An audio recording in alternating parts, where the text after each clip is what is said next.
불독 같은 정신이 불독보다 진돗개가 더 한번 물면 그냥 그 살점이 완전히 뜯어져 나갈 때까지 안 논다 그래요. 그래서 진돗개를 하나 딱 그려놓으시고 우리는 진돗개 같은 정신으로 한다. 뭐 하여튼 이거를 없애기 위해서는 우리가 모든 수단을 다 동원해야 된다고 생각을 합니다. 예. 네, 허 교수님, 저희가 사실 저 발언을 접했을 때에는 그냥 국정과제 수행을 빨리 해야 한다 이런 취지로만 좀 받아들였었잖아요. 예, 예. 이제 저 화면을 볼 때는 뭐 그냥 열심히 하라 이런 정도로만 느꼈는데 그렇죠. 실제 저 안에는 뭐 이제 무시무시한 그 지시가 있었던 거죠. 좌파척결을 해서 전심을 다해라 이런 이야기입니다. 저 회의가 방금 나왔던 것처럼 2014년 2월 5일 회의 아닙니까, 그죠? 그런데 이제 2014년 5월에 가면은 무슨 일이 생기는가 하면은 민간단체 보조금 TF라는 걸 만듭니다. 이거는 청와대 전 수석실이 다 참여해서 만드는 건데요. 여기서 463개의 정부위원회 전수조사를 합니다. 예. 그렇게 해서 8,000명의 명단과 3,000개의 단체를 좌파로 분류를 합니다. 그러니까 저렇게 뭐 우리가 이제 저때 당시 TV로도 저게 다 나오지 않았습니까? 저렇게 볼 때는 그냥 일 열심히 하라 이런 정도로만 들었는데 사실은 저 속에서 엄청난 지시가 있었고 그 구체적 지시에 따라서 좌파를 척결하기 위해서 문화계 정부위원회 각종에 있는 좌파 인사, 좌파 단체라고 분류된 사람 이런 어마어마한 그 리스트를 만들게 되는 거죠. 불과 석 달도 걸리지 않았다는 겁니다. 이게 고 박사님 드디어 이제 어제 재판에서 박 전 대통령의 저런 이 여러 가지 언급들이 지금 살벌하게 지금에서 이제 다가오는 거잖아요. 그런데 매 회의마다 저 얘기를 계속 반복한 진짜 속내는 뭐라고 봐야 될까요?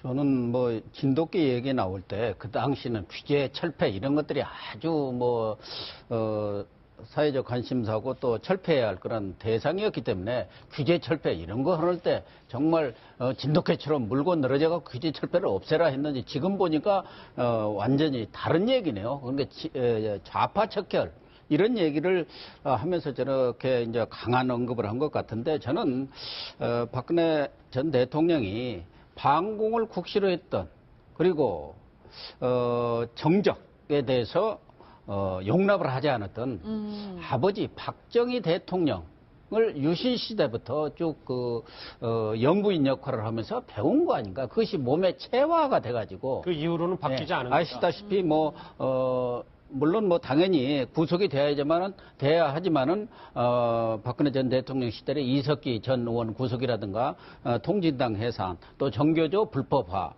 그리고 민노총 한상균 위원장 구속 등 하여간에 좌파, 진보 이런 부분에 대해서 아주 매섭게 칼날을 들이댔고 박근혜 전 대통령의 생각 속에는 진보라든가 좌파는 종북 내지 친북으로 이렇게 등치시키는 그런 생각을 가졌기 때문에 이건 당연히 척결돼야 한다.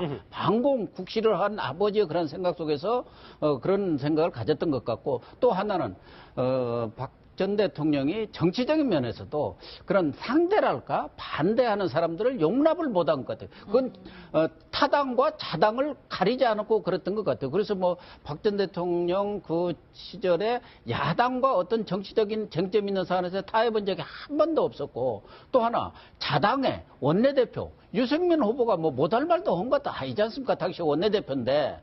그래서 그 당시 뭐 증세 없는 복지는 허구라는 얘기 하나 오고 특히 국회법 개정안 정부가 시행령을 통해서 마음대로 이렇게 법을 어기는 거 그런 부분에 대해서 제동을 걸자는 그 국회법 개정안을 청와대의 뜻에 어긋나게 처리했다 해가지고 완전히 배신자 낙인을 찍었던 거 아닙니까? 그러니까 그때는 원칙론자인 줄 알았는데 지금 와서 보니까 네. 이게 이분법으로 나눠서 그렇죠. 반대파 용납 안 한 거다. 그런 것 같아요. 예, 말씀하신 것처럼 변호사님. 이 업무 수첩에 드러난 일부 내용만 갖고도 박 전 대통령의 가치관을 좀 엿볼 수 있을 것 같아요. 그러니까 이제 아마 그거는 있었어요. DJ 노무현 정권 이후에 이제 MB 정권이 들어서고 나서 그 이후에 친박계에서는 정권 재창출이라고 안 하고 정권 교체라고 그때 얘기를 했었죠. 친이 친박이 워낙 그 색깔이 다르다 보니까. 예. 그런데 그 사이에서 보수층에서 일부 보수 세력에서 이 좌파에 대한 해결이 좀 나야 되지 않느냐, 이거 너무 심한 거 아니냐, 이런 요구는 있었어요, 분명히 그때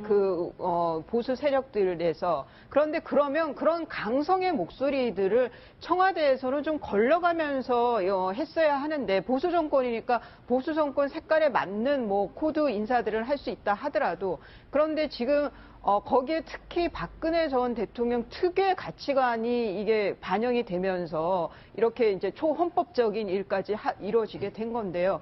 저는 여기서 이런 시대는 이제 종말을 고해야 된다. 이렇게 타 세력에 대해서는 절대 같이 공존할 수가 없고, 정말 뭐 이해찬 의원 표현대로 뭐 괴멸시켜야 되는 세력으로 보는 그런 시대는 이제 박근혜 정권으로 끝내야 된다라는 말씀을 좀 다시 한번 하게 됩니다. 그렇군요. 지금 구속 수감돼 있는 박근혜 전 대통령이 본인의 말 한마디 한마디가 이렇게 수첩에 고스란히 적혔다는 걸 알면 어떤 생각을 하고 있을까요? 과거 국정 운영에 대해서 얘기할 때도 이런 얘기를 한 적이 있습니다. 들어보시죠. 자기 나라 역사를 모르면 혼이 없는 인간이 되는 것이고, 바르게 역사를 배우지 못하면 혼이 비정상이 될 수밖에 없습니다. 이것은 생각하면 참으로 무서운 일입니다. 우리 사회의 비정상적인 제도와 관행, 문화를 이제 정상화시키는 일에 역량을 집중을 해야 합니다. 작은 과제 하나라도 비정상의 뿌리가 뽑힐 때까지 끝까지 추진해 나가는 것이 중요합니다. 그때 들었을 때와 지금 어느 정도 사전 지식이 있고 들었을 때 말의 무게가 좀 다른 것 같아요. 조금 여러 가지 생각이 많이 듭니다. 어제 수첩에 또 이런 내용이 있었는데, 이현정 의원님. 네. 저기 이명박 정부 때는 좌파 척결에 한 일이 없어 나라가 비정상이었다. 저 말 우리는 어떻게 받아들여야 됩니까? 그러니까 이게 참 모든 것을 저렇게 이제 이분법적으로 나누는 건, 자신들은 정상이고 자신이 반대하는 사람은 비정상이다. 근데 그 비정상을 가만 놔두는 게 아니고 비정상의 정상화를 추진한다고 그러지 않습니까? 즉 그 방법이 뭐냐면 결국은 상대방에 대해서 지원을 끊고 탄압하고 뭐 이런 식의 이제 방법을 쓰는 것이죠. 예. 그러니까 모든 세상이 어떤 면에서 보면 자기 중심으로 이제 굴러간다라는 그런 사고예요. 뭐 비단 뭐 박근혜 전 대통령뿐만 아니라 이제 그런 사고를 하신 분들이 꽤 있죠. 저는 그렇다 보면 이 이명박 정권 같은 경우는 이제 그 어떤 실용 정부라는 어떤 그런 피치를 걸었는데, 특히 이제 박근혜 정부에 들어와서 아까도 이야기했지만 이 정권의 어떤 연장으로 보지 않았습니다. 이거 완전 정권의 교체를 봤거든요. 그러면서 특히 이명박 정권의 어떤 창출을 도왔던 사람들, 이런 사람에 대해서 굉장히 적대적으로 대하고 나중에 어떤 굉장히 좀 탄압도 하는 것이 드러났고, 그 이후에 어떤 여러 가지 사정 수사를 통해서 탄압했던 정황들이 나온 걸 보면 박 전 대통령 같은 경우는 이 정치적인 어떤 반대자, 이런 사람들, 특히 제가 알기로 그 박 전 대통령 가장 핵심 측근이었는데 그 사람이 나중에 이제 경질됐어요. 그 이유가 뭐냐면 한 번은 이제 박 전 대통령한테 좀 야당과 이제 대화를 하셔야 될 때가 아닙니까라는 그런 제의를 했다고 그래요. 그랬더니 박 전 대통령이 내가 왜 정치를 하는지 당신은 모르느냐라고 이야기를 질책을 하면서 결국 이 사람이 이제 경질됐어요. 이제 그런 걸로 보면 박 전 대통령의 사고방식에는, 그러니까 정말 그 상대방, 즉 자기가 반대하는 세력에 대해서는 저는 아마 이명박 정부 똑같은 본 것 같아요. 야당이나 이명박 정부랑 똑같다, 그 세력이나. 결국 이 사람들은 비정상이고 나는 정상이기 때문에 이 비정상에 대해서는 철저히 어떤 이 타입이 없다, 이런 어떤 사고방식으로 했기 때문에 결국 이러한 어떤 국정농단의 사태라든지 이런 블랙리스트라는 아주 불행한 사태가 벌어진 것이 아닌가, 이렇게 추정을 해봅니다. 예, 실제로 이 발언이 있고 나서 김기춘 전 실장이 좌파 전태에 대해서 조사를 해봐라, 이렇게 지시를 했다는 거예요. 그럼요. 좀 전에도 제가 말씀드렸지만 대통령께서 저 이야기를 하시자마자 김기춘 실장 지시하에 청와대 내 모든 수석실이 다 참여하는 민간단체 보조금 TF가 만들어졌다는 거예요. 그래서 정부 산하에 있는 모든 위원회 463개나 됩니다. 이게 이제 대통령 직속도 있고 총리실 직속도 있고 각 장관별로 또 위원회들이 다 있거든요. 이 위원회를 전수조사를 해가지고 여기서 좌파 성향으로 분류되는 8,000명, 단체 3,000개를 걸러내가지고 완전히 배제하는 방식으로 갔다는 거 아닙니까? 이제 그 방식들 중에 하나에 가장 심하게 들어갔던 게 이제 문화관광체육부 소속은 아주 철저하게 그렇게 가면서 블랙리스트로 번지게 되는 그런 게 되죠.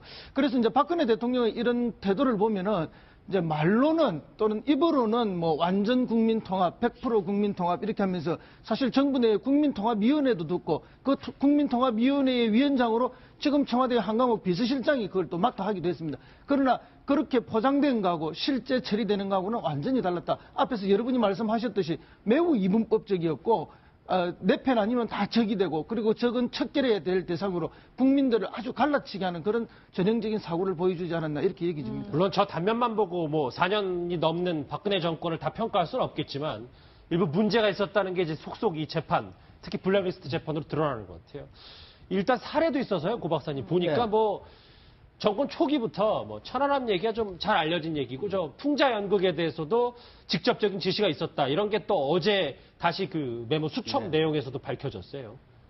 그러니까 뭐 다이빙벨이라든가 뭐 정부에 대해서 좀 비판적인 그런 뭐 영화 연극 뭐 다양한 그런 문화 활동들에 대해서 전반적으로 스크린을 통해서 지원도 끊고 또 관련자들에 대해서 또 기업에 대해서까지도 압력을 가한 거 아닙니까? 그것이 CJ의 이미경 부회장에 대해서 물러나라. 이렇게 전화까지 해가지고 지금 문제가 됐고 그것이 또 하나의 탄핵 사유로 지금 적시가 된 것 아닙니까? 그런 거 보면은 뭐 물론 뭐 김대중 노무현 정권 때 아무래도 그 이전에 오랜 군사 정권 시절에서 좌파 진보적 세력들이 너무 탄압을 받았기 때문에 그 두 정권 하에서 진보 좌파 그 단체라든가 어떤 연극인 문화인들에 대해서 좀 적극적인 지원 정책을 쓴 것은 사실인데 그걸 빌미로 해서 지금 박근혜 정부 사실은 또 MB 정권 때도 상당한 뭐 제약을 둔 건 사실입니다.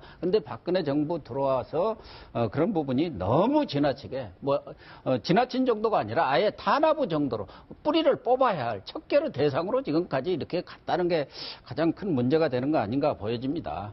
이 국정농단 재판이 이제부터 본격적으로 시작이 되면서 이렇게 하나 둘씩 과거에 있었던 여러 가지 일들이 드러나고 있는데 근데 본인 재판은 어떻게 맞이할지 모르겠습니다. 좀 이 박근혜 전 대통령 측 변호인단에 좀 심상치 않은 일들이 있는 것 같은데 먼저 과거 얘기부터 먼저 들어보시죠.